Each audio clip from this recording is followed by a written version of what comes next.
आज हम बात करने वाले हैं एक नए ट्रेड वॉर की, जिसके बीच में है दुनिया के दो सबसे बड़े एशियन पावर हाउस, इंडिया और चाइना। ये जंग न बॉर्डर पर लड़ी जा रही है, न मिसाइल से, बल्कि पॉलिसीज और सब्सिडीज पर हो रही है।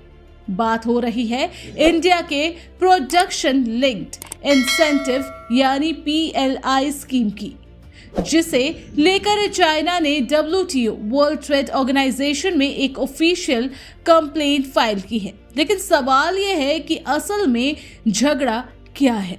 क्या इंडिया सच में ग्लोबल ट्रेड रूल तोड़ रहा है, या फिर बेजिंग अपनी ग्रीन टेक सुपरमेसी को बचाने की कोशिश कर रहा है? आइए इस पूरे इशू को सिंपल वर्ड में समझते हैं।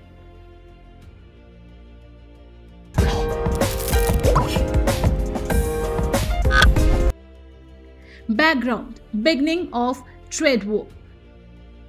20 अक्टूबर 2025 को चाइना ने WTO के जेनेवा हेडक्वार्टर्स में एक कंप्लेंट फाइल की। इस कंप्लेंट के मुताबिक इंडिया की PLI पॉलिसीज, खासकर इलेक्ट्रिक व्हीकल्स, ऑटो कंपोनेंट्स और एडवांस्ड केमिस्ट्री सेल बैटरीज के लिए एलिगली ग्लोबल ट्रेड रूल्स वियोलेट करती है। चाइना का कहना है कि इंडिया कुछ डोमेस्टिक मैन्युफैक्चरर्स को सब्सिडीज और इनिशिएटिव देकर इंपोर्टेड प्रोडक्ट्स के साथ डिस्क्रिमिनेशन कर रहा है। ये उनके हिसाब से WTO के SCM और TRIM एग्रीमेंट के खिलाफ है। India side of the story. India ने चाइना के एलिगेशन को स्ट्रांगली रिजेक्ट कर दिया। न्यू दिल्ली का कहना है कि PLI स्कीम एक लेजिटिमेट पॉलिसी फ्रेमवर्क है, आत्मनिर्भर भारत के गोल के तहत देश को मैन्युफैक्चरिंग हब बनाना चाहती है। ये स्कीम इंपोर्ट सब्स्टिट्यूशन या फॉरेन कंपनी को एक्सक्लूड करने के लिए नहीं, बल्कि लोकल प्रोडक्शन और इनोवेशन को बढ़ावा देने के लिए है। गवर्नमेंट का मानना है कि ये प्रोग्राम WTO कंप्लायंट है और उसका मकसद tech self reliance and supply chain security build करना है, खासकर EV, सेमीकंडक्टर और क्लीन एनर्जी टेक्नोलॉजी के एरियाज में। Deep geopolitical angle.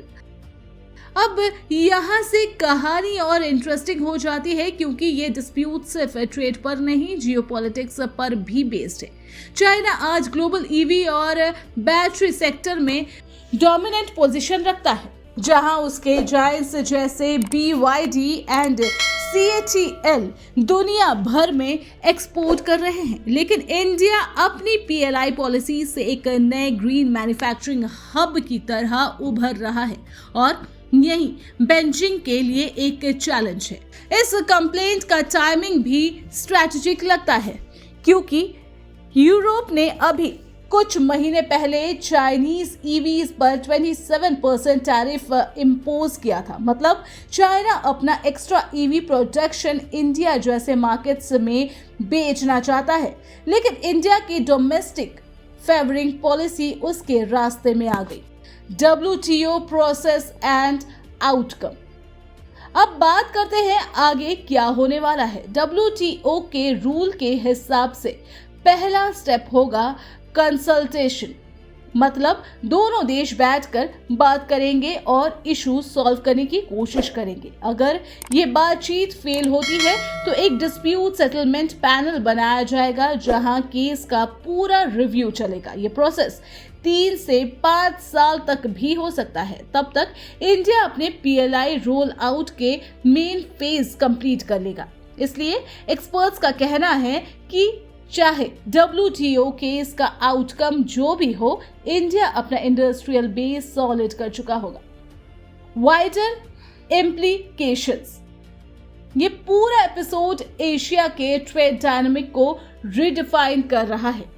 एक तरफ चाइना अपने एक्सपोर्ट ड्राइवन मॉडल को बचाने में लगा है, दूसरी तरफ इंडिया सस्टेनेबल और सेल्फ रिलायंट इंडस्ट्री बिल्ड करने पर फोकस कर रहा है। दोनों देश ग्रीन एनर्जी और क्लीन टेक्नोलॉजी रेस में नेक्स्ट डिकेड के सुपर पावर बनने के लिए compete कर रहे हैं।